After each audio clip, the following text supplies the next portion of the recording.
রাজধানীর দুটি ফিলিং স্টেশনে পরীক্ষামূলকভাবে আজ থেকে ফিউয়েল পাস অ্যাপের মাধ্যমে তেল দেওয়ার কথা ছিল, তবে শুরুতেই হোঁচট খেতে হয়েছে গ্রাহকদের। সার্ভার জটিলতার কারণে বন্ধ হয়ে যায় অ্যাপটির কার্যক্রম। রেজিস্ট্রেশন আপাতত অফ আছে, কালকে রাত থেকে নাকি অফ, কাজ ঢোকা যাচ্ছে না অ্যাপসে, বলতেছে আপাতত অফ আছে। তো এটা চালু হলে খুব তাড়াতাড়ি ভালো হবে। 1000 টাকা দিতে আমার 2 দিনে লাগতো, 2 দিন পরে আইতাম, আর এখন ডেলি আইতে কাকা। এদিকে আজও রাজধানীর পাম্পগুলোর সামনে যানবাহনের দীর্ঘ সারি দেখা গেছে। তেল সংগ্রহের লাইন ছাড়িয়ে গেছে আশপাশের কয়েক কিলোমিটার। এতে কয়েকটি সড়কে তৈরি হয় যানজট, বেড়েছে ভোগান্তিও।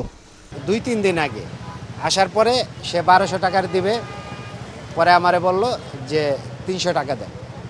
পরে আমি লাস্টে দিব না, পরে বাধ্য হয়ে আমার 300 টাকা দিয়ে আমার 4000 টাকা তেল নেওয়া লাগে।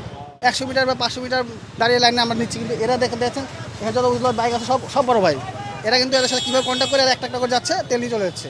তেল সরবরাহ না থাকায় রাজধানীর অনেক পাম্প বন্ধ রয়েছে, ফলে যেসব পাম্প খোলা আছে সেগুলোই ছিল বাড়তি চাপ। প্রচণ্ড গরমে ঘন্টার পর ঘন্টা অপেক্ষা করেও অনেকে ফিরেছেন খালি হাতে। যেহেতু আমার বাসা একটু দূরে, বাইক ছাড়া চলতে খুব কষ্ট হয়, এর জন্য অবশ্যই সমস্যা হচ্ছে। সরকারে বলতেছে যে তেল মজুদ আছে, তাহলে তেল মজুদ থাকলে তো আর আমাদের এত কষ্ট করা লাগে না। হ্যাঁ, আমাদের কাজের প্রভাব পড়ে। সেক্ষেত্রে যদি গভর্নমেন্ট আমাদের অফিসের জন্য যদি কোনো সুযোগ সুবিধা করে দিত, তাহলে আমাদের সবার জন্য ভালো হয়। পাম্প কর্তৃপক্ষের দাবি, ডিপো থেকে সরবরাহ স্বাভাবিক। গ্রাহকদের অতিরিক্ত চাহিদার কারণে পরিস্থিতি নিয়ন্ত্রণে আনা যাচ্ছে না। অন্যান্য সময় কি হতো, তেলের পাম্পে লাইন ছিল না, সিএনজি পাম্পে বিশাল লাইন, মানুষ ওই পেনিকেশন থেকে কিন্তু সিএনজি করতো না। সো কেন যেন পুরো চিত্রটা বিপরীত হয়ে গেছে। এই জন্য বললাম যে আমাদের সবাইকে সচেতন হতে হবে। ঢাকার বাহিরেও পাম্পে পাম্পে তেল সংগ্রহে দীর্ঘ অপেক্ষায় ভোগান্তি বাড়ছে গ্রাহকদের।